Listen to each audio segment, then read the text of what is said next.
আসসালামু আলাইকুম রহমতুল্লাহি ওবারাকাতুহ। ইন্নাল হামদালিল্লাহ নাহমাদুহু ওয়া নাস্তাঈনুহু ওয়া নাস্তাগফিরুহু ওয়া নাউযু বিল্লাহি মিন শুরুরি আনফুসিনা ওয়া মিন সাইয়্যিআতি আ'মালিনা।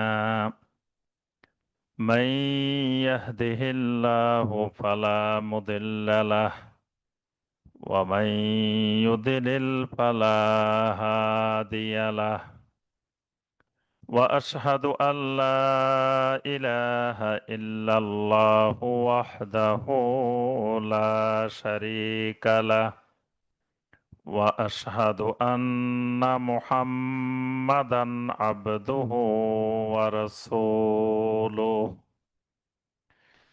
يا أيها الذين آمنوا اتقوا الله حق تقاته ولا تموتن إلا وأنتم مسلمون. يا أيها الناس اتقوا ربكم الذي خلقكم من نفس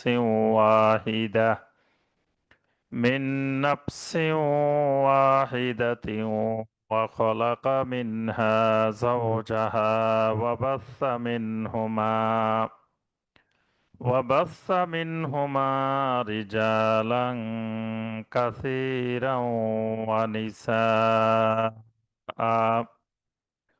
واتقوا الله الذي تساءلون به والأرحام إن الله كان عليكم رقيبا.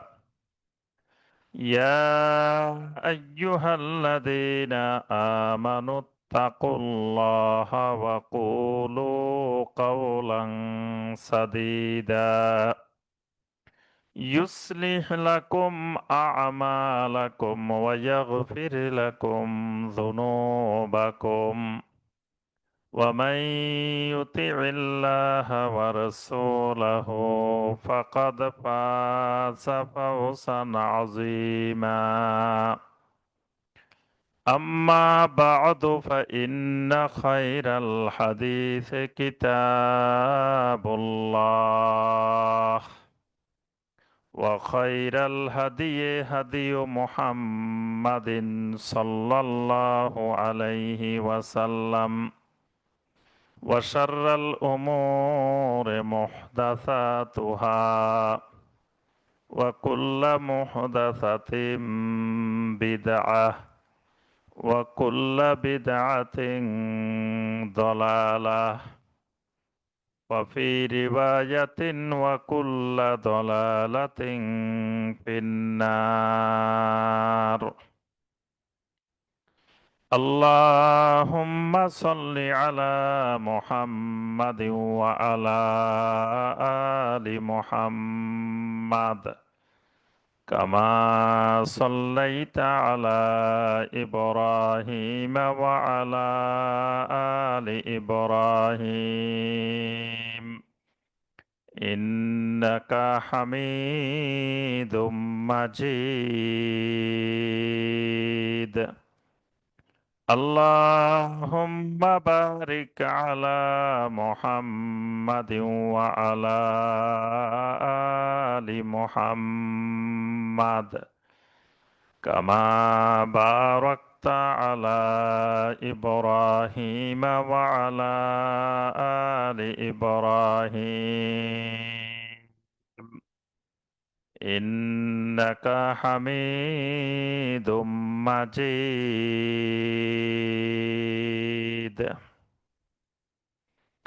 রোড টু সাকসেস কর্তৃক আয়োজিত প্রতি মঙ্গলবারের ধারাবাহিক ইসলামিক হালাকা দ্বীনি মাজলিস এলমি মাজলিসে অনলাইন এবং অফলাইনের মাধ্যমে উপস্থিত সম্মানিত দিনদার মুসলিম ভাই এবং বোনেরা, আল্লাহ রাব্বুল আলামিনের দরবারে কোটি কোটি শুকরিয়া যে মহান রাব্বুল আলামিন আমাদেরকে প্রতি মঙ্গলবারের ন্যায় আজকেও নির্ধারিত সময়ে আল্লাহ রাব্বুল আলামিনের দ্বীনের অত্যন্ত গুরুত্বপূর্ণ একটি বিষয়ের উপরে সংক্ষিপ্তভাবে কিছু আলোচনা পেশ করার এবং শোনার যে মহান রাব্বুল আলামিন আমাদেরকে তৌফিক দিয়েছেন, সে মহান রব্বুল আলমিনের শকর আদায় করি, সকলে বলি আলহামদুলিল্লাহ।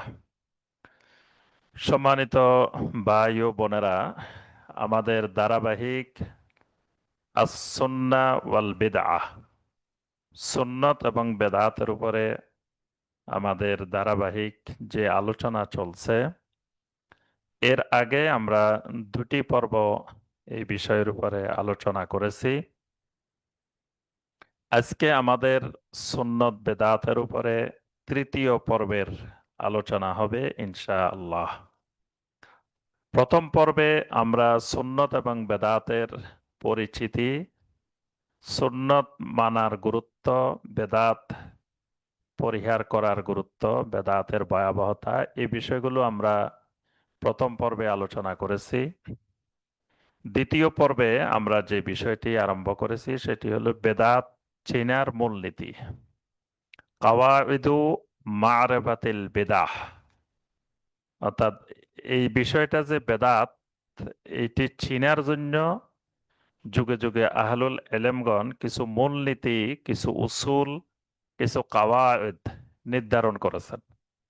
এই মূলনীতিগুলো জানা থাকলে তখন বেদাত নির্ণয় করা, বেদাত চিনা, বেদাত বুঝতে পারা এটি সহজ হয়ে যায়। তা আমরা বেদাত চেনার মূলনীতির প্রথম পর্বে আমরা 10টি মূলনীতি আমরা গত পর্বে আলোচনা করেছি। আজকের এই পর্বে আমরা আরো 13টি মূলনীতি আলোচনা করার চেষ্টা করব ইনশাআল্লাহ। যেই মূলনীতিগুলো সামনে রাখলে আমাদের জন্য বেদাত নির্ণয় করা, বেদাত চিনা সহজ হয়ে যাবে ইনশাআল্লাহ। আর বেদাতকে চিনা, বেদাত থেকে সতর্ক থাকা, বেদাত থেকে দূরে থাকা, এটি প্রত্যেক মুসলিমের উপরে ফরজে আইন।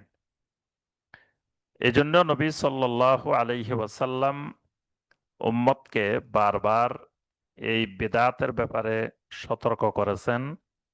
ইয়াকুম ওয়া মুহদাসাতিল উমুর ফাইন্না কুল্লা মুহদাসাতিন বিদআহ ওয়া কুল্লা বিদআতিন দালালাহ ওয়া কুল্লা দালালাতিন ফিন্নার।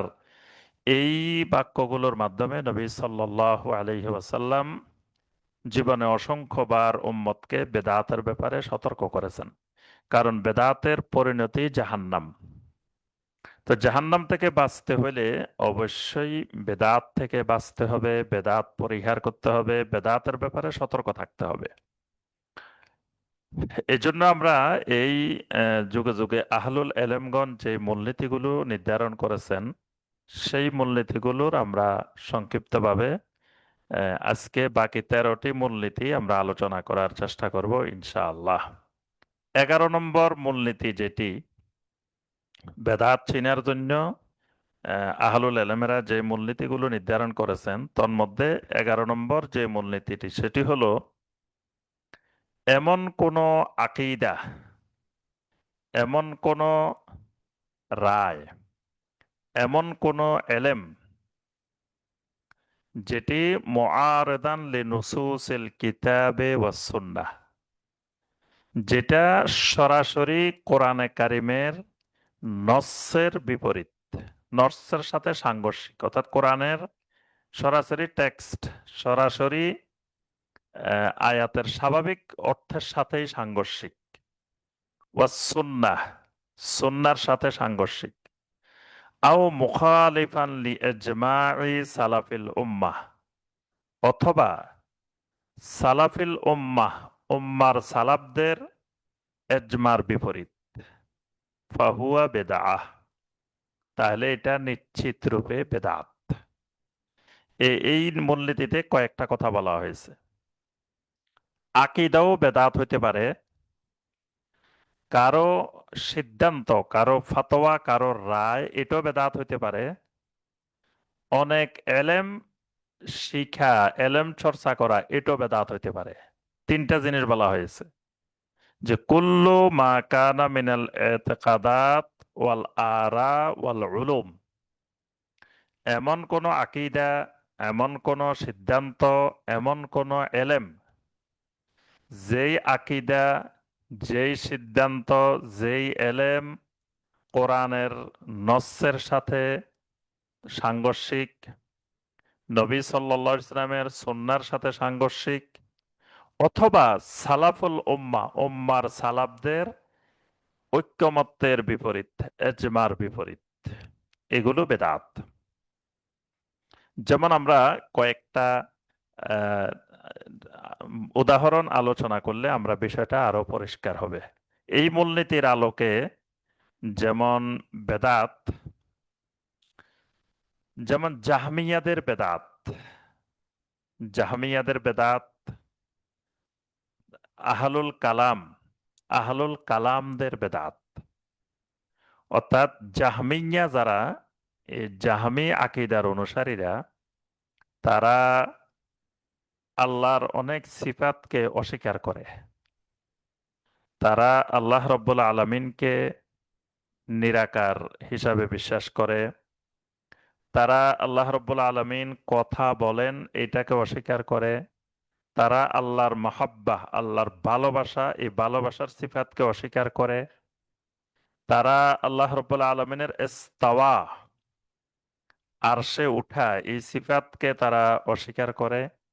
এরকম জাহমিয়াদের অনেকগুলো আকীদা, যেগুলো সরাসরি কোরআনের নসের বিপরীত, সুন্নাহর বিপরীত, ইজমায়ে সালাফিল উম্মার বিপরীত, এগুলো সব বেদাহ।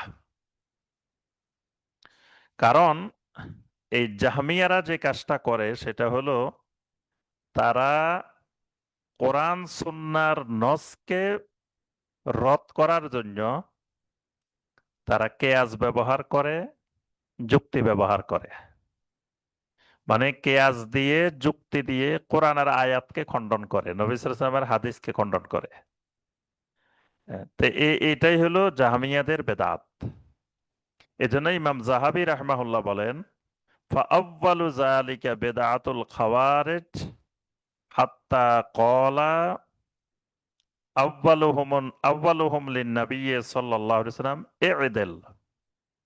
ইমাম জাহাবী রাহমাহুল্লাহ বলেন, সর্বপ্রথম বেদাত পৃথিবীতে যেটা আবিষ্কার হয়, এক নম্বর বেদাত, মানে এর আগে আর বেদাত হয় নাই, বেদাতের সূচনা যে জিনিস দিয়ে, সেটি হলো একজন খারেজি নবী সাল্লাল্লাহু আলাইহি ওয়াসাল্লামকে লক্ষ্য করে বললেন, ই'দিল, হে মোহাম্মদ সাল্লাল্লাহু আলাইহি ওয়াসাল্লাম, আপনি ইনসাফ করেন। এই যে নবী সাল্লাল্লাহু আলাইহি ওয়াসাল্লামকে ইনসাফ করতে বলা, এটা প্রথম বেদাত। কারণ কেন এটা বেদাত? কারণ এটা কোরআনে কারিমের নুসুসের বিপরীত। কারণ নবী সাল্লাল্লাহু আলাইহি ওয়াসাল্লামকে পৃথিবীতে আল্লাহ পাক পাঠিয়েছেন এই ইনসাফ কায়েম করার জন্য, লিয়াকুমান নাসু বিল কিসত, যে রাসূল দুনিয়ার মানুষদেরকে ইনসাফ কায়েম করে দেখাবেন। তো যে রাসূল ইনসাফ কায়েমের জন্য দুনিয়াতে এসেছেন, তো সেই রাসূলকে যদি কেউ বলে ই'দিল, আপনি ইনসাফ করেন, তো এটা হলো কোরআনের নসের বিপরীত। এজন্য ইমাম জাহাবী রাহমাহুল্লাহ বলেন, এই যে লোকটা প্রথম ই'দিল বলছে, এটাই হলো পৃথিবীতে এই উম্মতের মধ্যে প্রথম বেদাত। এরপরে জাহমিয়াদের বেদাতগুলো এই মূলনীতির আলোকে বেদাত। তারা আল্লাহর কালামকে অস্বীকার করে, আল্লাহ কথা বলেন এটা অস্বীকার করে। তারপরে আল্লাহ মহব্বত করেন, ভালোবাসেন, এটা অস্বীকার করে। আল্লাহ আরশের উপর উঠেছেন, এটাকে তারা অস্বীকার করে। এগুলো সব নুসুসের খেলাফ, মানে সরাসরি কোরআনের বিপরীত। তো এমন কোন আকীদা যেটা কোরআনের বিপরীত, তে কোরআনের টেক্সটের বিপরীত, নসের বিপরীত, সেটা বেদাত। আবার কিছু সম্প্রদায় আছে, তারা তাদের উদ্দেশ্য হাসিল করার জন্য তারা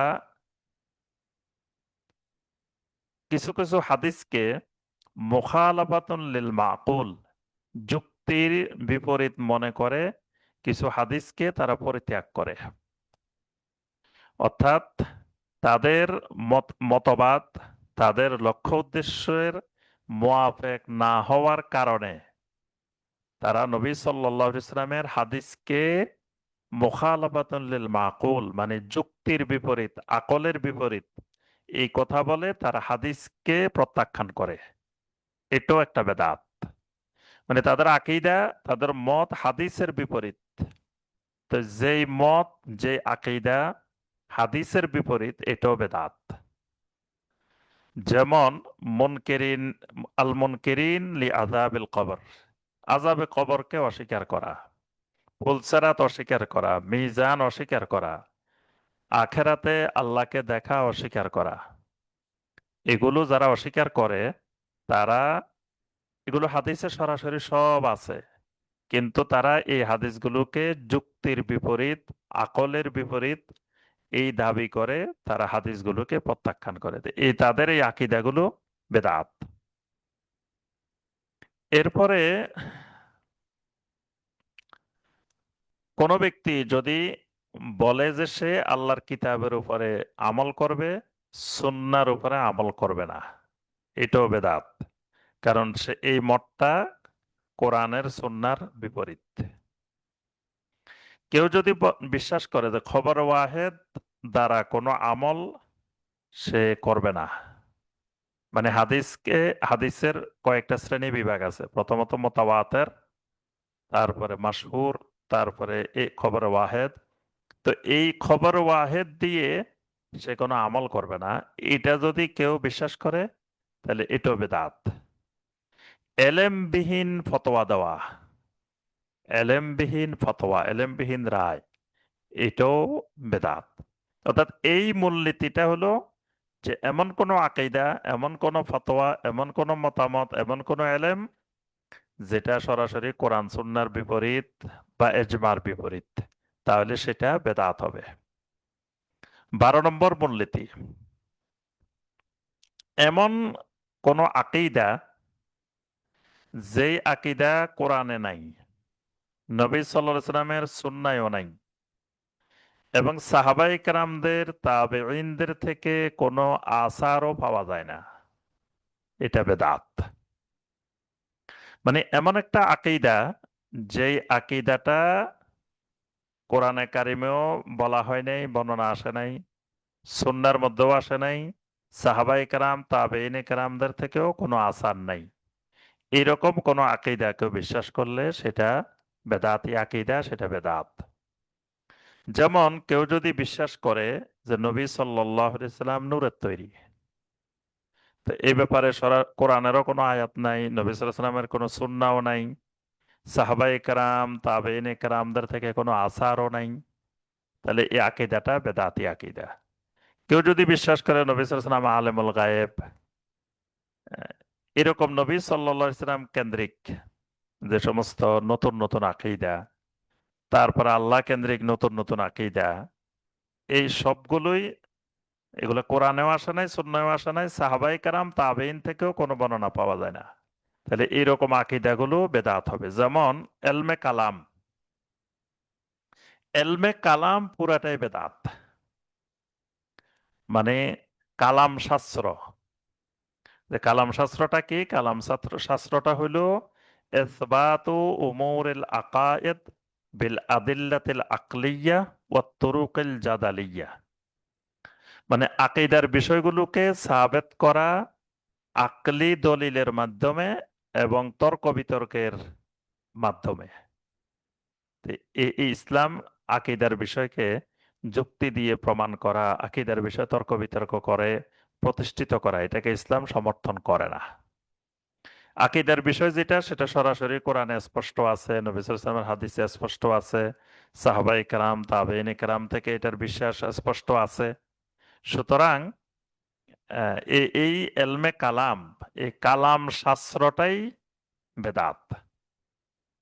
এজন্য ইমাম ইবনু আব্দুল বার, ইমাম ইবনু আব্দুল বার জগৎ বিখ্যাত ইমাম, মুস্তাহিদ, ফকি, তিনি বলেন যে আল ইজমা আলা আন্না আহলাল কালাম মুবতাদিয়া, সমস্ত উম্মতের এজমা, যারা আহলুল কালাম, যারা কালাম শাস্ত্রে বিশ্বাসী, যারা কালাম শাস্ত্র চর্চা করে, এরা বেদাতি মুবতাদিয়া।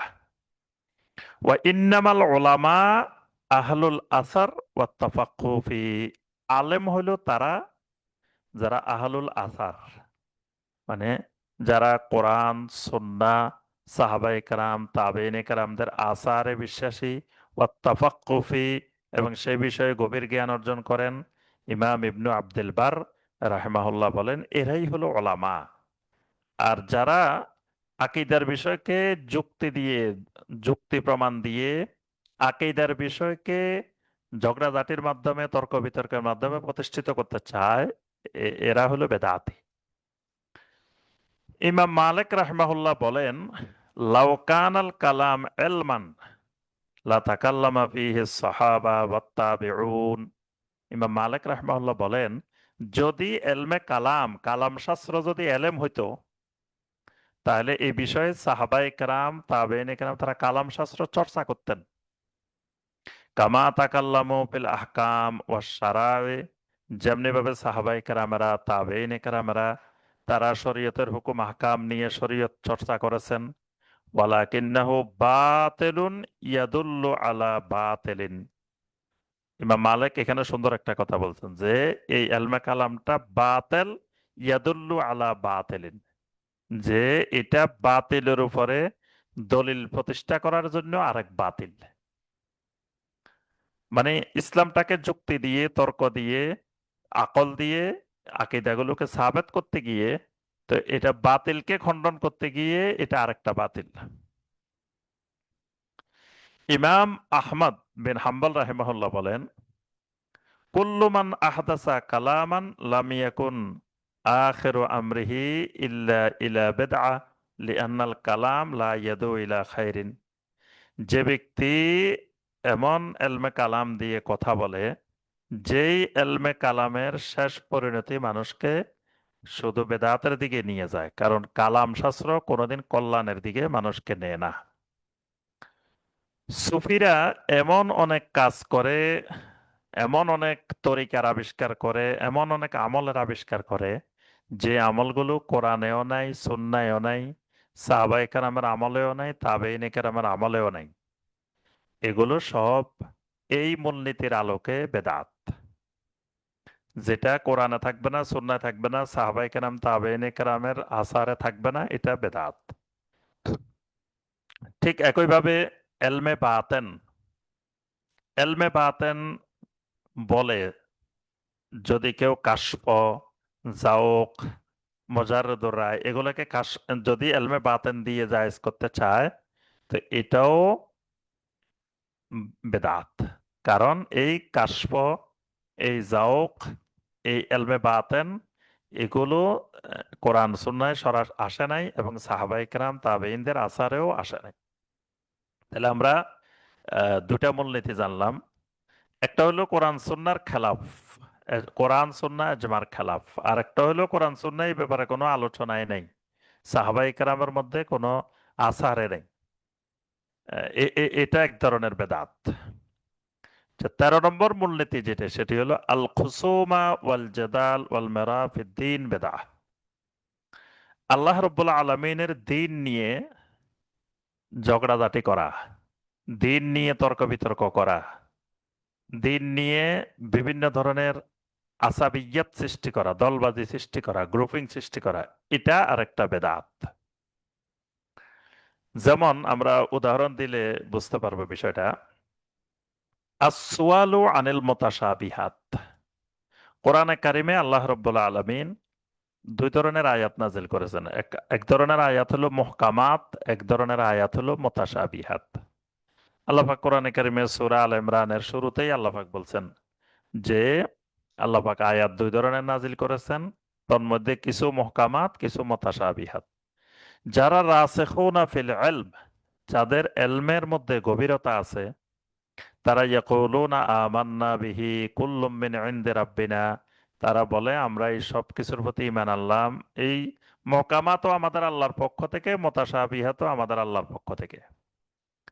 কিন্তু যারা বেদাতি, তারা মুহকামাত নিয়ে তেমন পড়াশোনা বা গবেষণা বা কোনো কিছুর চর্চা না করে মুতাশাবিহাত আয়াতগুলোর পিছনে পড়ে থাকে এবং সবসময় তারা মুতাশাবিহাত নিয়ে অনুসন্ধান করতে থাকে এবং কাউকে প্রশ্ন করে এটা দিয়ে যে আচ্ছা, তো তুমি বলো দেখি তাহলে আলিফ লাম মিমের অর্থ কি।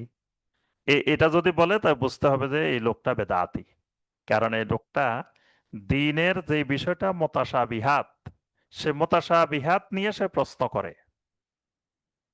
ইমাম মালিক রাহমাহুল্লাহর সে জগৎ বিখ্যাত উক্তি, যেটা এই 1000 বছর ধরে সমস্ত ওলামা, সমস্ত ফোকাহা ইমাম মালিক রাহমাহুল্লাহর এই কথাটাকে সমর্থন দিয়েছেন। এবং আল্লাহর সিফাতের ব্যাপারে কোনো আকীদা আসলেই আহলুস সুন্নাহ ওয়াল জামা ইমাম মালিক রাহমাহুল্লাহর এই কথাটাকে সবাই বলেন যে আল ইস্তিওয়া মা'লুমুন ওয়াল কাইফু মাজহুলুন ওয়াল ঈমানু বিহি ওয়াজিবুন ওয়াস সুআলু আনহু বিদআতুন।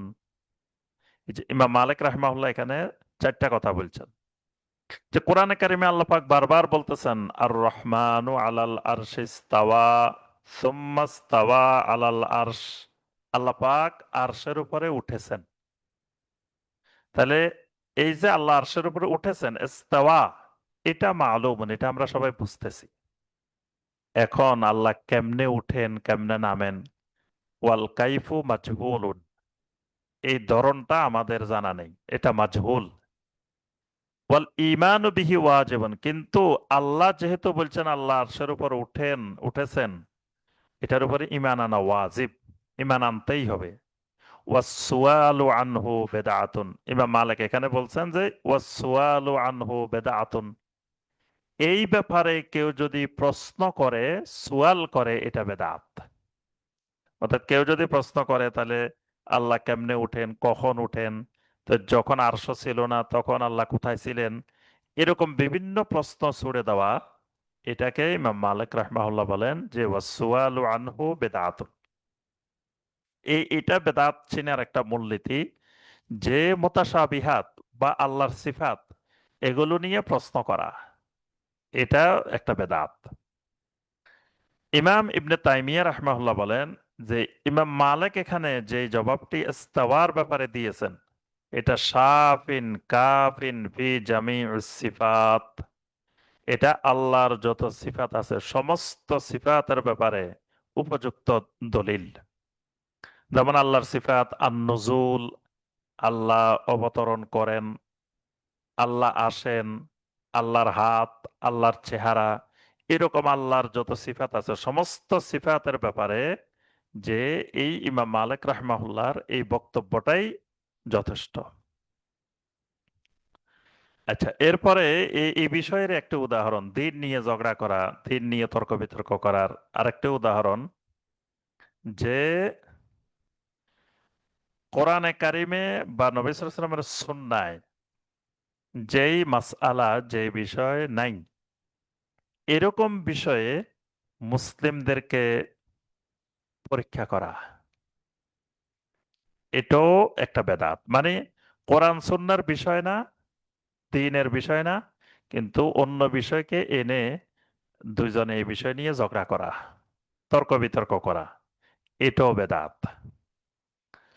আত-তাআসসুবু আল-ইনতিসাব আল্লাযী ইউফাররিকুল উম্মাহ, যে উম্মাহকে বিভক্তি সৃষ্টি করে এরকম কোন তাআসসুব, মানে দলবাজি, এরকম কোন নেসবত, এটাও বেদাত। যেমন শাইখুল ইসলাম ইবনে তাইমিয়া রাহমাহুল্লাহ বলেন বাল হাযা মিন ফি'লি আহলিল বিদআ আল্লাযীনা ইয়ানসিবুনা লাহুম শাখসান আও কালামান মা ইউফাররিকুনা বিহি বাইনাল উম্মাহ। যারা আহলুল বেদা, যারা বেদাতি, তাদের এটা একটা বড় বৈশিষ্ট্য, তারা নিজেকে কোনো একজন ব্যক্তির সাথে সম্পর্কিত করে। অর্থাৎ নামের শেষে কোনো একজন ব্যক্তির সাথে তার নামটা নিসবত করে, সম্পৃক্ত করে। তো এটার দ্বারা উম্মাকে ভাগ করে নেয় যে এরা এই গ্রুপের, এই শ্রেণীর, এই ধরনের মুসলিম। এভাবে উম্মাকে ভাগ করা এটাও একটা বেদাত। মুআবিয়া ইবনে আবি সুফিয়ান রাদিয়াল্লাহু তাআলা আনহু তিনি বলেন, আন্নাহু সাআলা ইবনে আব্বাস, মুআবিয়া রাদিয়াল্লাহু তাআলা আনহু ইবনে আব্বাস রাদিয়াল্লাহু তাআলা আনহুকে জিজ্ঞাসা করলেন, আনতা আলা মিল্লাতে আলী আও মিল্লাতে উসমান। ইবনে আব্বাস, আপনি কি মিল্লাতে আলী না মিল্লাতে উসমান, মানে আপনি কি আলীর দল না উসমানের দল?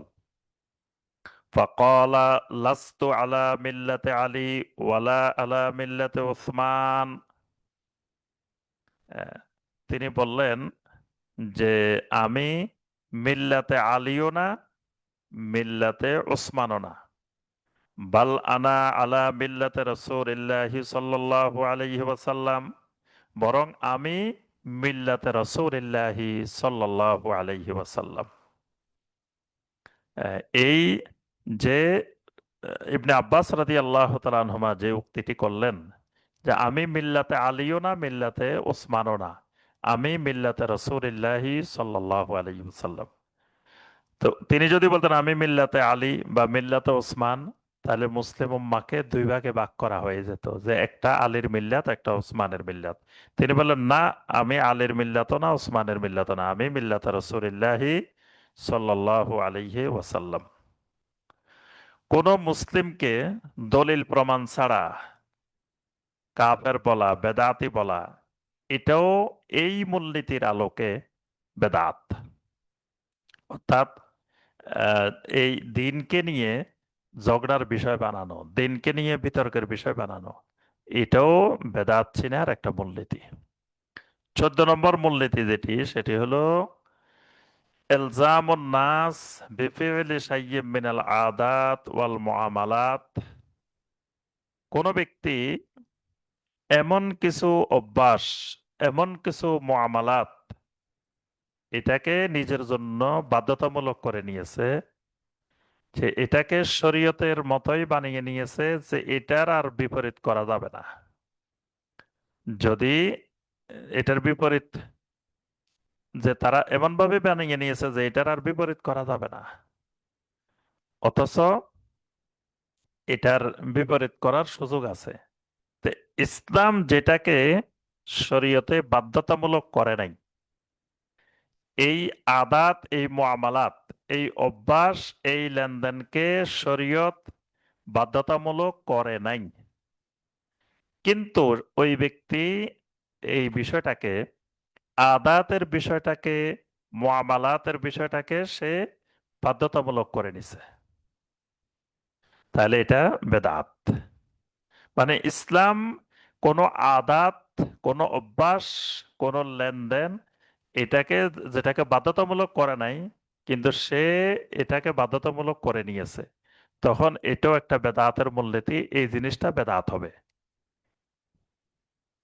যেমন তাকদিমুল জুহাল আলাল উলামা। ইসলামের মূলনীতি হলো যে ওলামাদেরকে প্রাধান্য দেওয়া, জাহেলের উপরে আলেমদেরকে প্রাধান্য দেওয়া। কিন্তু আহ, দেখা গেল সে সবসময় আলেমের উপরে জাহেলদেরকে প্রাধান্য দেয়, তাহলে এটা বেদাত। কেন বেদাত? যে এই হয়তো সমাজে প্র্যাকটিস আছে, সমাজের একটা অভ্যাস, যে তারা আলেমদের উপরে জাহেলকে প্রাধান্য দেয়, কিন্তু সে এটাকে শরিয়া বানিয়ে নিয়েছে, বানিয়ে নিয়ে সে মনে করতেছে এটাই দিন, যে সে আলেমদের উপরে জাহেলকে প্রাধান্য দিল, তখন এটা বেদাত। তারপরে আপনার কোনো একটা পাপের শাস্তি দেওয়া, কোনো একটা গুনাহের শাস্তি কার্যকর করা, এটা দেখা গেছে ওমারার ব্যাপার, মানে রাষ্ট্রের ব্যাপার। রাষ্ট্র এটা তার এই অপরাধ করছে, এই কাজ করছে, এটার শরঈ হদ, শরঈ শাস্তি হিসাবে তাকে শাস্তি দিবে, এটা রাষ্ট্র দিবে, এটা জনগণের উপরে বাধ্যতামূলক করা হয় নাই। কিন্তু যখন এটা আম জনগণ এটাকে নিজেদের জন্য নিয়ে আসবে, তখন এটা বেদাত হয়ে যাবে। মানে এটা রাষ্ট্রের কাজ। রাষ্ট্রের কাজ যখন জনগণ করা শুরু করবে, তখন এটা বেদাতে রূপ নিবে। 15 নম্বর যেই মূলনীতিটি, সেটি হলো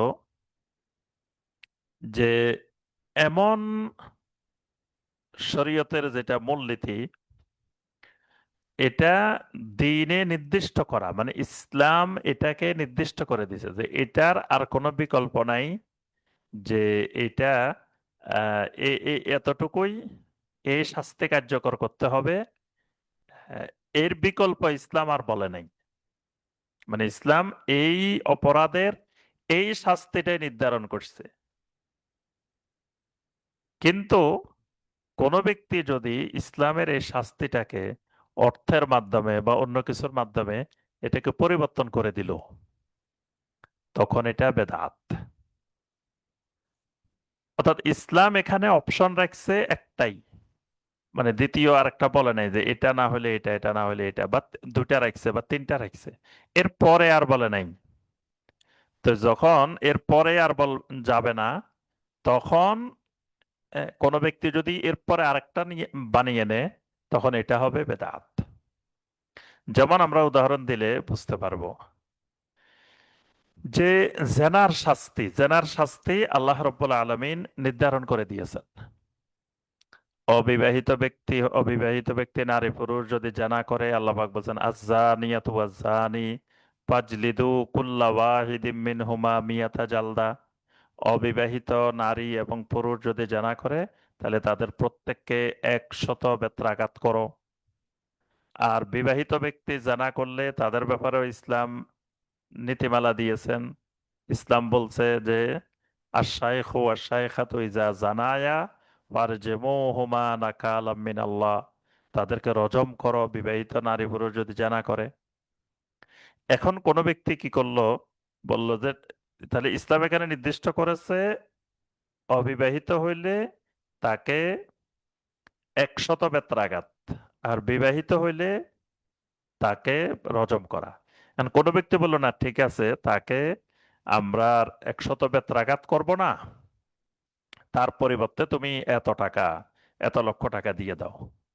এই যে আল্লাহ এখানে বেত্রাঘাতের বিকল্প হিসাবে টাকাকে আল্লাহ নির্ধারণ করেন নাই, রজমের বিকল্প হিসাবে টাকা নির্ধারণ করেন নাই। তো এখানে কেউ যদি টাকা দিয়ে নিয়ে, তখন এটা বেদাত। এরকম একটা হাদিসে আসছে, বুখারীর হাদিসে, এক ব্যক্তি নবী সাল্লাল্লাহু আলাইহি সাল্লামের কাছে জানতে চাইলো যে ইন্না ইবনি কানা আসিফান, আল্লাহ বলেন যে আমার ছেলে এক নারীর সাথে জেনা করেছে। জেনা করার কারণে আমরা তাকে বলে দিয়েছি যে তুমি 100 ছাগল আর একটা খাদেম তুমি ফিদিয়া করে দাও। মানে তাকে আমরা জেনার শাস্তি হিসাবে তাকে আমরা ওই বেত্রাঘাত করি নাই, না করে আমরা বলছি যে 100 ছাগল আর একটা খাদেম দিয়ে দাও। নবী সাল্লাল্লাহু আলাইহি ওয়াসাল্লাম শুনে বললেন যে আল মিয়াতু শাআতুন ওয়াল খাদেমু রাদ্দুন আলাইক, যে তোমরা 100 ছাগল আর খাদেম তোমরা ফেরত নাও, ফেরত দাও। ফেরত দিয়ে ওয়া আলা ইবনিকা জিলদু মিয়া ওয়া তাকরিব আম, বরং তোমার ছেলের জন্য 100 বেত্রাঘাত এবং 1 বছরের নির্বাসন, এটাই তোমার ছেলের শাস্তি। অর্থাৎ ওই যে তুমি বিকল্প ঠিক করেছো যে 100 ছাগল একটা খাদেম, এটা বেদাত, কারণ আল্লাহ এটা নির্ধারণ করেন নাই। তো তোমরা এটা বিকল্প হিসেবে নির্ধারণ কিভাবে করলে? এরপরে সমাজে দেখা যায় আপনার বাইউল ইনা, মানে সুদকে হালাল করার জন্য একটা হিলা বাতেলা, যে সুদকে হালাল করার জন্য বায়ুল ইনা বলতে কোন ব্যক্তির টাকার দরকার। তো এখন সে এক ব্যক্তির কাছে গেল যে আমাকে সুদের উপরে টাকা দেন। তো সে বলল না, আমি তো সুদের উপরে টাকা দিব না। তো ঠিক আছে, তাহলে আমাকে একটা পণ্য কিনে দেন। তখন সে একটা গাড়ি কিনে দিল 10 লক্ষ টাকা দিয়ে, দিয়ে বলল যে ঠিক আছে, তুমি 5 বছরের কিস্তিতে আমাকে এই টাকা পরিশোধ করবা। তা এখন তো তার টাকার দরকার নাই, তো সে 10 লক্ষ টাকা দিয়ে গাড়িটা কিনে নিছে। নিয়ে 5 বছরের কিস্তিতে সে পরিশোধ করবে। এখন কি করলো, কিনার পরে আবার পুনরায় যে লোক থেকে কিনেছে সেই ব্যক্তির কাছে এটা 8 লক্ষ টাকায় বিক্রি করে দিল। তো বিক্রি করে দেওয়ার পরে এখন এই লোক তো আহ, 10 লক্ষ টাকা বিক্রি করছে, আবার 8 লক্ষ টাকায় কিনেছে। কেনার কারণে তার 2 লক্ষ টাকা এখানে এমনিই লাভ। আর 5 বছরও তো তাকে 10 লক্ষ টাকা দিবেই। আগেও তো লাভ করে বিক্রি করছে, আবার যখন এখানে 8 লক্ষ টাকা পুনরায় কিনতে পারছে। আহ, আর ওই ব্যক্তি, যে ব্যক্তি কিনলো, সে এখানে 2 লক্ষ টাকা লস হইলেও তার তো নগদ টাকা দরকার ছিল, কিন্তু সে নগদ টাকা দিচ্ছে না গাড়ি দেওয়ার কারণে। সে 10 লক্ষ টাকায় নিল, আবার 8 লক্ষ টাকা পেয়ে গেছে হাতে। তো 2 লক্ষ টাকা, এই 2 লক্ষ টাকা সে তাকে সুদ দিল। তো মাঝখানে সুদের লেনদেনটাকে বৈধ করার জন্য যে একটা পণ্যকে ব্যবহার করা হলো, এটাকে শরীয়তের ভাষায় বলা হয় বাইউল ইনা। এই বাইউল ইনা যদি কেউ ওই হারাম সুদের লেনদেনকে বৈধ করার জন্য বাইউল ইনা করে, এটা এই মূলনীতির আলোকে বেদাত। এই মূলনীতির আলোকে এটা বেদাত। আবার 3 তালাক দেওয়ার পরে যে আমাদের দেশে যে হিলা সিস্টেমে আবার আহ, হালালা করে, যে একজন বিয়ে করলো, বিয়ে করে আবার তালাক দিল, এই পদ্ধতিটাও বেদাত এই মূলনীতির আলোকে। 16 নম্বর মূলনীতি, যেটি বেদাত ছিনার মূলনীতি, সেটি হলো মুশাবাহাতুল কাফিরিন ফিমা কানা মিন খাসাইসিহিম মিন ইবাদাতিন আও আদাতিন আও কালাইহিমা বিদআহ। কাফেরদের কোন ইবাদতের সাথে, কোন অভ্যাসের সাথে, অথবা ইবাদত আদাত দুটার সাথে সম্পৃক্ত এরকম কোন জিনিসের সাথে সাদৃশ্য পোষণ করা, এটা বেদাত। মানে কাফেরদের কোন ইবাদত, কাফেরদের কোন আদাত অভ্যাস, সামাজিক নিয়ম, প্রচলিত প্রথা, এগুলোর সাথে সাদৃশ্য রেখে কোন ইবাদত, কোন অভ্যাস, কোনো কিছু মুসলিমেরা করা, এটাও বেদাত। কিরকম? ইহুদিরা চর্বি খায় না, নখওয়ালা কোনো প্রাণী খায় না। এখন মুসলিমও যদি বলে যে না, এটা চর্বি খাওয়া যাবে না, নখ বিশিষ্ট কোনো প্রাণী খাওয়া যাবে না, তখন এটা বেদাত। এটা অমুসলিমের সাথে, কাফেরের সাথে সাদৃশ্য হয়ে গেল। তারপরে কাফেরদের বিশেষ বিশেষ আনন্দের দিন, উৎসবের দিন, যেমন বড়দিন বা অন্যান্যদের যে সকল ধর্মীয় উৎসব আছে, এই সকল উৎসবের দিনে সেও উৎসব পালন করে। তাহলে তখন এটা বেদাত, কারণ এটা কাফেরদের এবাদতের সাথে, কাফেরদের আদাতের সাথে মুশাবাহা রাখে, সম্পৃক্ত রাখে। 17 নম্বর মূলনীতি যেটা, সেটি হলো মুশাবাহাতুল কাফিরিন ফিমা আহদাসুহু মিম্মা লাইসা ফি দীনিহিম মিনাল ইবাদাত আবিল আদাত আও কালাইহিমা বেদাহ। আগেরটা বলা হয়েছে, মানে 16 নম্বরটা বলা হয়েছে যে কাফেরদের কোনো ইবাদত, কাফেরদের কোনো আদাত। 17 নম্বরটা হলো আসলে কাফেরদের ধর্মের মধ্যেও এটা নাই। কাফেরদের ধর্মের মধ্যে এটা ইবাদত না, কাফেরদের ধর্মের মধ্যে এটা আদাত নাই, কিন্তু ওই কাফেরেরা নিজেরা বানায় নিছে, নিজেরা বেদাত করছে। মানে এটা তাদের তৈরি, কাফেরদের তৈরি একটা বেদাত। ওই বেদাতটাকে যখন কোনো মুসলিম অনুসরণ করে, কোনো মুসলিম এটার কাফেরদের ওইটার সাথে সাদৃশ্য রাখি কোনো কিছু করে, তখন এটা বেদাত হয়।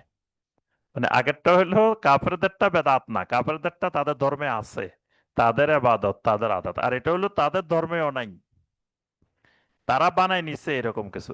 এরকম কিছু আহ, মানে কাফেরদের তৈরি করা কোন নতুন কিছু, নতুন ইবাদত, নতুন আদাত, এটার সাথে যদি মুসলিমেরা সাদৃশ্য রেখে কিছু করে, এটাও বেদাত। যেমন আমরুল মাসাইব ওয়াল আফরা ওয়াল মাসাকিন ওয়াল লিবাস ওয়াল হুলিয়া ওয়া গায়রিহা। অর্থাৎ এরকম বেদাতটা হলো যে মুশরিকেরা একটা লেবাস নির্ধারণ করছে, একটা পোশাক বানাই নিছে। যে বানাই, তারা বলল যে এই পোশাক পরা খুবই সওয়াবের কাজ, ভালো কাজ। অথচ এটা ওদের ধর্মেই এটা এরকম কোনো পোশাকের কথা বলা হয়নি, এটা তাদের নিজেদের বানানো।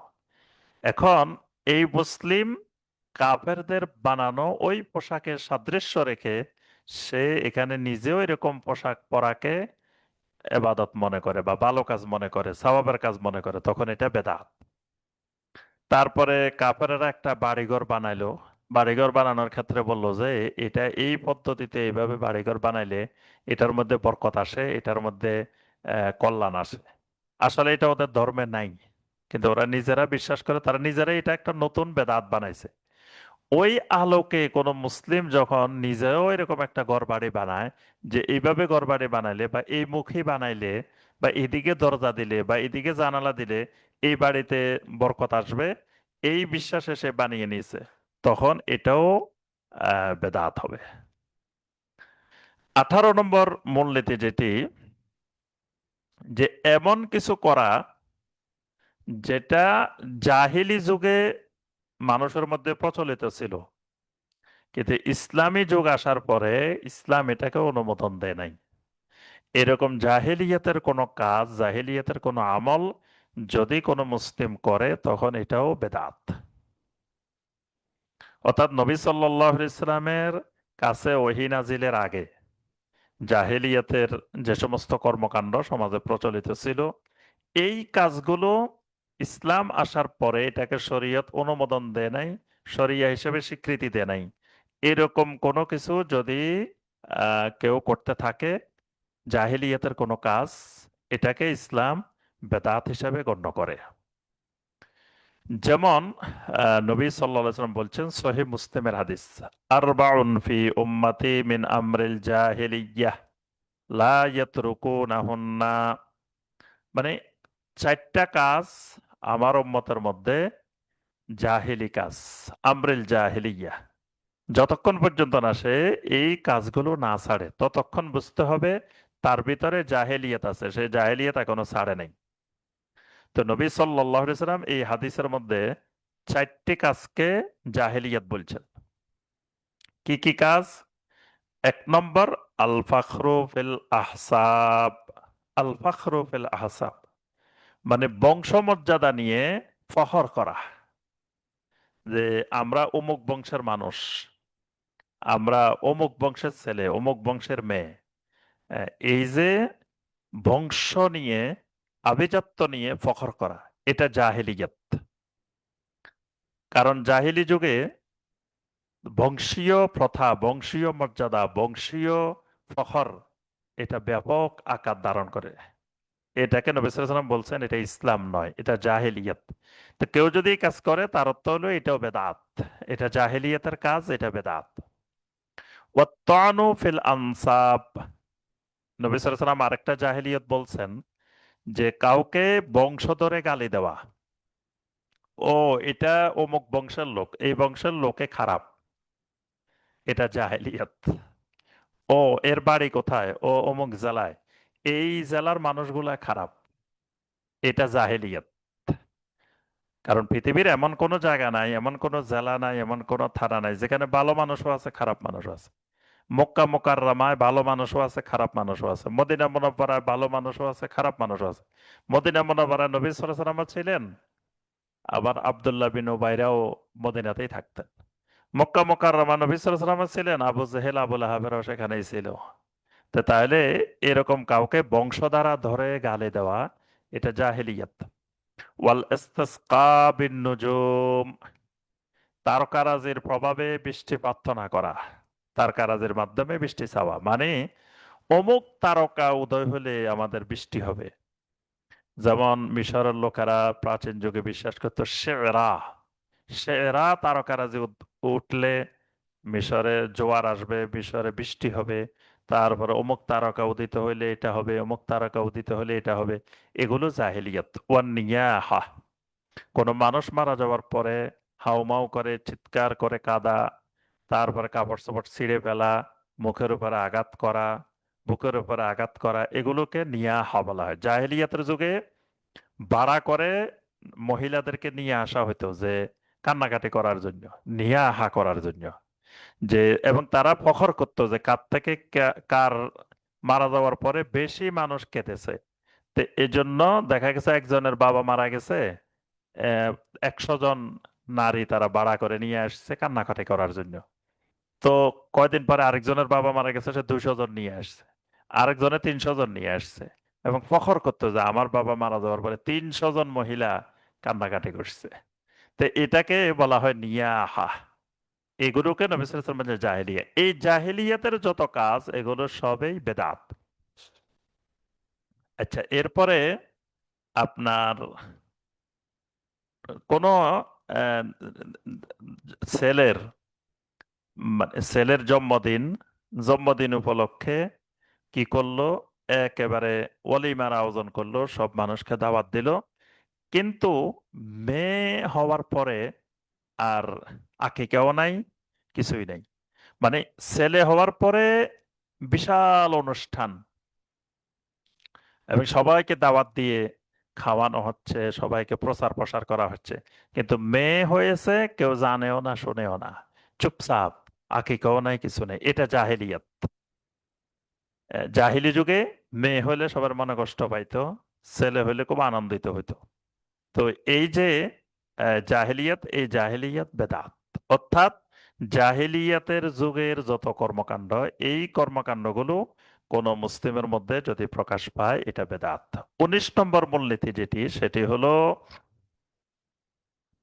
যে ইজা ফুআলা মা হুয়া মাতলুবুন শারআন আলা ওয়াজহিন ইউহিমু খেলাফা মা হুয়া আলাই ফিল হাকিকা ফাহুয়া মুলহিকুন বিল বিদআ। মানে ইসলামী শরীয়ত এটাকে নির্ধারণ করেছে এক ধরনের, কিন্তু সে এটাকে ঠিক করে নিছে আরেক ধরনের, তখন এটা বেদাত হয়ে যাবে। মানে তখন ওই এবাদতটা বেদাত হয়ে যাবে। ইসলাম প্রত্যেকটি এবাদতের একটি ধরন নির্ধারণ করছে। মানে এই আবাদতটা কেমনে করতে হবে, এই আবাদতটা একাকী করবে না জামাতবদ্ধ করবে, এই আবাদতটা অজু সহকারে করবে না অজুবিহীন করবে, এই আবাদতটা এইভাবে করবে না এইভাবে করবে, এরকম একটা ইসলামের নীতিমালা আছে। তো শরীয়ত এবাদতটা যেভাবে চেয়েছে সেইভাবে না করে, সে মনে করলো এটা এইভাবে করলে ফজিলত বেশি হইতে পারে। তো এই যে নিজের ধারণা অনুযায়ী যখন এবাদতের ধরন পরিবর্তন করে, তখন এটাও বেদাত হয়ে যায়। যেমন আমরা উদাহরণ দিলে আমরা বুঝতে পারবো। যেমন ইসলামী শরীয়ত নির্ধারণ করেছে যে ফরজ সালাতগুলো হবে জামাতে, ফরজ সালাত হবে জামাতে, একামত হবে জামাতে হবে, নফল সালাত সুন্নত সালাত এগুলো হবে একাকী, এগুলো জামাত হবে না, আজান হবে না, একা একা হবে। আর ফরজ সালাতের জন্য আজান একামত হবে, এবং সেগুলো জামাতে হবে। এখন কোনো ব্যক্তি যদি মনে করে যে এই সুন্নতটা আমরা একাকী না পড়ে এটাও আমরা জামাতে পড়ি, যেমন ফজরের 2 রাকাত সুন্নত 2 রাকাত ফরজ, তো কেউ মনে করলো 2 রাকাত ফরজ যেহেতু জামাতে আদায় করব, তো 2 রাকাত সুন্নত আমরা জামাতে আদায় করে নিই, তখন এটা বেদাত। কারণ ওই সুন্নতের শরীয়ত এক ধরনের চায়, ফরজ শরীয়ত আরেক ধরনের চায়। শরীয়ত চায় ফরজ হবে জামাতে, সুন্নত হবে একা একা। তো এখন একাকিটা জামাতে করা বা জামাতেরটা একাকি করা, এটাও শরীয়তে এই 19 নম্বর মূলনীতির আলোকে এটা বেদাত। আচ্ছা, এরপর আরেকটি উদাহরণ হলো যে নবী সাল্লাল্লাহু আলাইহি সাল্লাম কিছু আমল করেছেন। তো এই আমলটাকে নবী সাল্লাল্লাহু আলাইহি সাল্লাম বাধ্যতামূলক করেন নাই, কিন্তু কেউ যদি তখন এটা নিজের জন্য বাধ্যতামূলক মনে করে নেয়, ফরজ মনে করে নেয়, তখন এটা বেদাত হয়ে যাবে। যেমন নবী সাল্লাল্লাহু আলাইহি সাল্লাম জুমার দিন সকালে ফজরের সালাতে প্রথম রাকাতে সূরা আস-সাজদা, দ্বিতীয় রাকাতে সূরা আদ-দাহার, এই দুটি সূরা নবী সাল্লাল্লাহু আলাইহি সাল্লাম তেলাওয়াত করতেন। তো এখন যদি কেউ মনে করে প্রত্যেক জুমায়, প্রত্যেক ফজরে, প্রত্যেক জুমার ফজরে যে এই 2টা সূরা দিয়ে পড়তে হবে, অন্য সূরা দিয়ে পড়াই যাবে না, কিন্তু নবী সাল্লাল্লাহু আলাইহি ওয়াসাল্লাম এই দুটো সূরা এখানে পড়াকে বাধ্যতামূলক করেন নাই, এটা একটি সুন্নাহ। এখন এই সুন্নাটাকে কেউ যদি ফরজ করে নেয়, বাধ্যতামূলক করে নেয়, তখন এটা বেদাতের রূপ নিবে। অর্থাৎ শরীয়ত যেটাকে যতটুকু গুরুত্ব প্রদান করেছে, এটাকে শরীয়ত ফরজ করছে, এটাকে কম গুরুত্ব দেওয়াও বেদাত। শরীয়ত এটাকে নফল করেছে, এটাকে বেশি গুরুত্ব দেওয়া এটাও বেদাত। আচ্ছা, এরপরে শরীয়ত এবাদতটাকে প্রশস্ত রেখেছে, মানে কোনো সময়ের সাথে সম্পৃক্ত করে নাই, কোনো জায়গার সাথে সম্পৃক্ত করে নাই, কোনো নির্দিষ্ট পদ্ধতির সাথে সম্পৃক্ত করে নাই। এরকম এবাদতকে সময়ের সাথে নির্দিষ্ট করে নেওয়া অথবা জায়গার সাথে নির্দিষ্ট করে নেওয়া, সুনির্দিষ্ট পদ্ধতির সাথে নির্দিষ্ট করে নেওয়া, তখন এটা বেদাত হবে। শরীয়ত এটাকে উন্মুক্ত রেখেছে, আমাকেও এটাকে উন্মুক্ত রাখতে হবে। শরীয়ত এটাকে বাধ্যতামূলক করেছে, কোনো জায়গার সাথে নির্দিষ্ট করছে, এটাকে আবার ওই জায়গা থেকে নির্দিষ্ট জায়গা থেকে বাইর করার সুযোগ নেই। আচ্ছা, এরপরে 20 নম্বর মূলনীতি যেটা, সেটি হলো যে শরীয়তে কোনো কিছু যখন আহ, জায়েজ, শরীয়তে এটা এক দৃষ্টিভঙ্গিতে শরীয়ত এটাকে জায়েজ করেছে। এখন এক্ষেত্রে সে বিশ্বাস করলো যে যে না, শরীয়ত এটাই চায়, এটাও বেদাত। মানে বিশেষ বিশেষ পরিস্থিতিতে কোনো কোনো ক্ষেত্রে এই কাজগুলো জায়েজ। তা এখন এরকম কাজ, জায়েজ কাজকে সে মনে করিল না এইটা এইভাবেই করতে হবে, এটাই নিয়ম, তখন এই কাজটাকে শরীয়তের মাকসাদ বানিয়ে নেওয়া, মাতলুব বানিয়ে নেওয়া, এটাও বেদাত। যেমন জুখরুফাতুল মাসাজিদ, মসজিদে কারুকাজ করা, মসজিদে আপনার ক্যালিগ্রাফি করা, মসজিদে রং করা, মসজিদকে চাকচিক্যময় করা। এক সময় আব্বাসী আমলে যখন দেখা গেল যে বিভিন্ন জায়গায় মসজিদ তৈরি করা হতো, মসজিদে ক্যালিগ্রাফি করা হতো, মসজিদের সৌন্দর্য বর্ধন করা হতো, তো তখন এটাকে জায়েজ হিসাবে করা হয়েছে, এটা করা হারাম না বা নিষেধ না। কিন্তু এখন কেউ যদি মনে করে যে না, মসজিদ বানাইলেই সেখানে কারুকাজ করতে হবে, মসজিদ বানাইলে এটাকে চাকচিক্যময় করতে হবে, মসজিদের সাজসজ্জা করতে হবে, এখন এই জায়েজ কাজটাকে যখন সে স্বাভাবিক শরীয়তের মূল মাকসাদে নিয়ে আসবে, তখন এটা বেদাত হয়ে যাবে। কোনো এক জায়গায় মানুষ সলাত আদায় করতে গিয়ে হয়তো ভিজা জায়গা বা কাদা কাদা মাটি, তো সেজদা করলো, সেজদা করার পরে আপনার কপালের মধ্যে পাথর, কপালের মধ্যে ধুলাবালি, এগুলো লেগে গেল। আহ, যেগুলো লেগে যাওয়ার কারণে আপনার একটু কষ্ট অনুভূত হচ্ছে। তখন সে সেজদা থেকে উঠে সে এগুলো পরিষ্কার করে ফেললো। এই পরিষ্কার করে ফেলা এটা শরীয়তে জায়েজ। কিন্তু কেউ যদি মনে করে আবার যে না, প্রতিবারেই এটা মানে প্রতিবারেই উঠলেই একবার পরিষ্কার করতে হবে, এটাকে নামাজের স্বাভাবিক নিয়ম বানাই ফেললো, তখন এটা বেদাত। এইভাবে অসংখ্য বিষয় আছে যেগুলো শরীয়ত জায়েজ করেছে, তো এটাকে যখন মানুষ বাধ্যতামূলক করে নিবে বা এবাদতের স্বাভাবিক নিয়ম বানিয়ে নিবে, তখন এটা বেদাতের রূপ নিবে। 21 নম্বর কায়দা, 21 নম্বর মূলনীতি যেটা, সেটি হলো যদি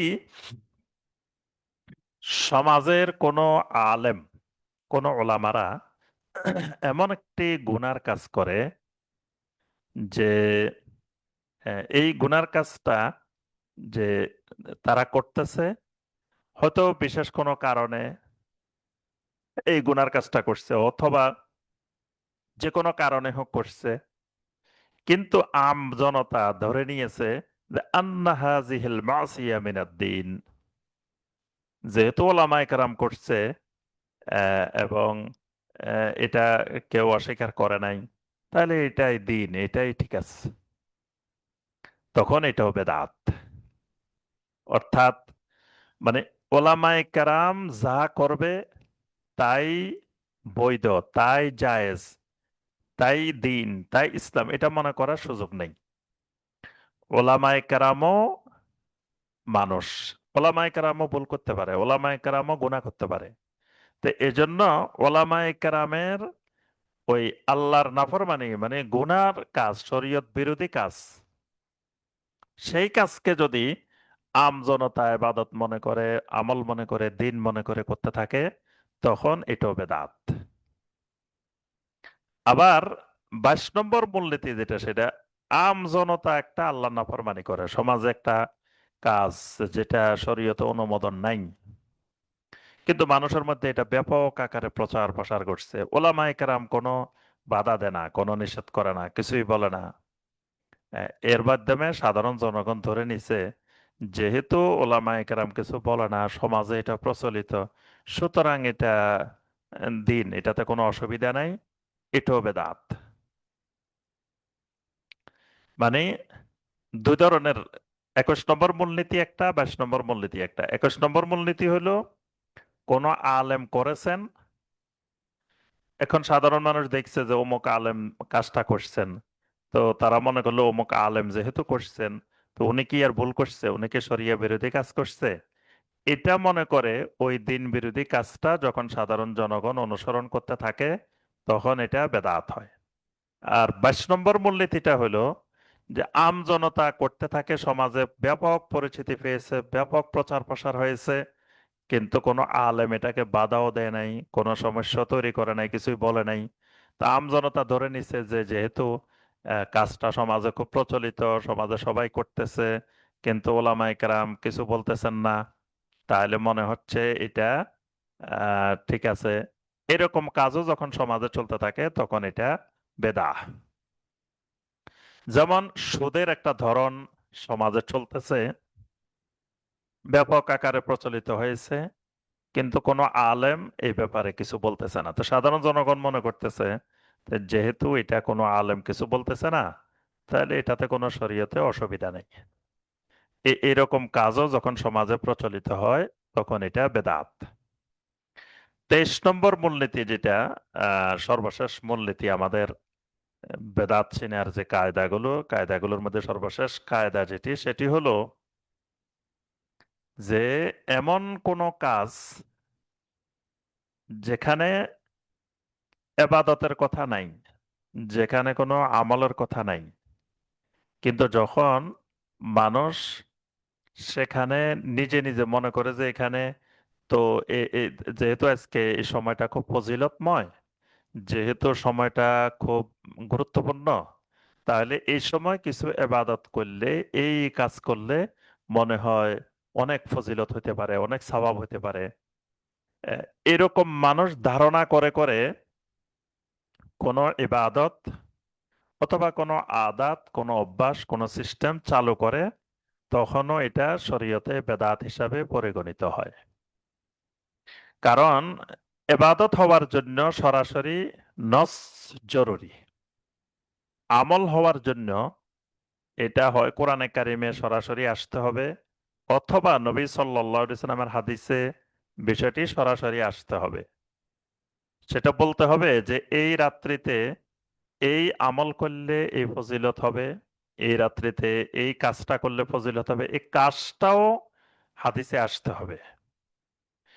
কিন্তু যেটার কোনো ফজিলত বা যে আমলের কোনো ফজিলত সরাসরি হাদিসে আসে নাই, কিন্তু মানুষ এটাকে কল্যাণকর মনে করে, ফজিলতময় মনে করে, বরকতময় মনে করে মানুষ করতে থাকে, তখন এই কাজটাও শরীয়তের দৃষ্টিতে বেদাত হয়।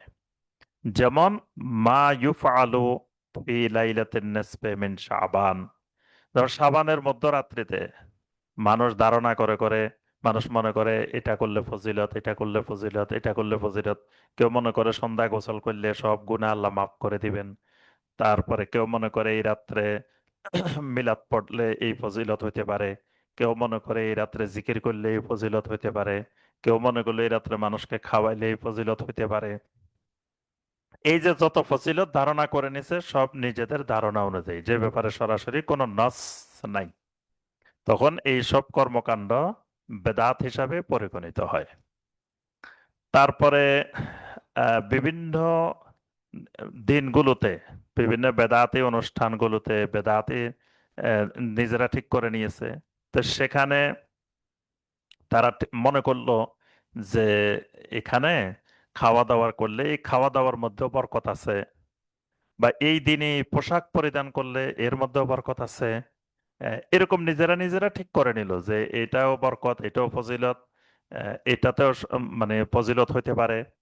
আর যেহেতু অনুষ্ঠানটা বরকতময়, এই অনুষ্ঠানের যে খাওয়া দাওয়া থাকবে এটার মধ্যেও বরকত আছে, তাবাররুক আছে, এরকম তাবাররুক ধারণা করে নেওয়া। অথবা যেহেতু আজকে ঈদ, মানে প্রথমে নিজেরা বানাইলো যে ঈদে মিলাদুন নবী সাল্লাল্লাহু আলাইহি সাল্লাম, এখন মনে করলো যেহেতু আজকে ঈদ, তা ঈদের দিন যেরকম উত্তম পোশাক পরিধান করা ফজিলত, আজকেও এরকম উত্তম পোশাক পরিধান করলে ফজিলত হবে। মানে প্রথমত একটি বিষয়, একটা জিনিসকে যেটা বেদাত হিসাবে পরিগণিত এরকম নিজেরা তৈরি করে নিল ফজিলতটা, তৈরি করে এই দিনের সাথে সম্পৃক্ত করে এবার যত ইবাদত করবে, যত আমল করবে, যা করবে সেগুলো শরীয়তের পরিভাষায় বেদাত হিসাবে পরিগণিত হবে। তো আমরা আসলে সংক্ষিপ্তভাবে আলোচনা করেছি। এই বিষয়গুলোর উপরে অনেক বই আছে। তো কাওয়াইদু মারিফাতিল বেদাহ, যে বেদাত চিনার গুরুত্বপূর্ণ মূলনীতি, বিশেষ করে মোহাম্মদ বিন হুসাইন আল জিজানি তার লেখা কাওয়াইদু মারিফাতিল বেদাহ, এই কিতাবটি সারা বিশ্বে প্রসিদ্ধি লাভ করেছে, যে বেদাত চিনার মূলনীতি। এবং এখানে এই মূলনীতিগুলো যুগে যুগে হানাফি, শাফি, মালিকি, হাম্বলি, তারপরে আরো যত মত পথের ফোকাহায়ে কেরাম, ওলামায়ে কেরাম, আইম্মায়ে কেরাম ছিলেন, সবার ঐক্যমতে সালাফদের মতামতের আলোকেই এই 23টি মূলনীতি যুগে যুগে সালাফেরা নির্ধারণ করেছেন, যে এই মূলনীতিগুলোর যে কোনো একটির আওতায় পড়লে তখন এই কাজটি বেদাত হিসাবে পরিগণিত হবে। তো এই বিষয়ের উপর আমরা আরো বিস্তারিত জানার চেষ্টা করব, পড়ালেখা করব, যাতে আমাদের জন্য বেদাতগুলো চেনা সহজ হয়ে যায়। এবং এই বিষয়গুলোর উপরে গভীর জ্ঞান দরকার। এই বিষয়গুলোর, এই বেদাত চেনার মূলনীতির উপরে আমাদের সমাজে খুবই কম লেখাপড়া হয়, কম আলোচনা হয়। এই জন্য মানুষের কাছে বেদাতগুলো স্পষ্ট হয় না। বেদাতগুলোকে মানুষ এবাদত মনে করে, সওয়াবের কাজ মনে করে, ফজিলতময় মনে করে, মানুষ করতেই থাকে। তো আল্লাহ রব্বুল আলমিন আমাদের সবাইকে এই বেদাত চেনার মূলনীতিগুলো জানার, বোঝার, মানার তৌফিক দান করুন। আল্লাহ রব্বুল আলমিন আমাদের সবাইকে বেদাত থেকে দূরে থাকার, বেদাত থেকে সতর্ক থাকার আল্লাহ পাক তৌফিক দান করুন। আল্লাহ রব্বুল আলমিন রোড টু সাকসেসের এই খেদমতকে আল্লাহ পাক কবুল ও মঞ্জুর করে নিন। আল্লাহ রব্বুল আলমিন আমাদের সবাইকে সকল প্রকার বিপদ আপদ বালা মুসিবত থেকে আল্লাহ পাক হেফাজত করুন। আমিন ইয়া রাব্বাল আলামিন। সুবহানাকা আল্লাহুম্মা বিহামদিকা আশহাদু আল্লা ইলাহা ইল্লা আনতা আস্তাগফিরুকা ওয়া আতুবু ইলাইক। আসসালামু আলাইকুম ওয়া রাহমাতুল্লাহি ওয়া বারাকাতুহু।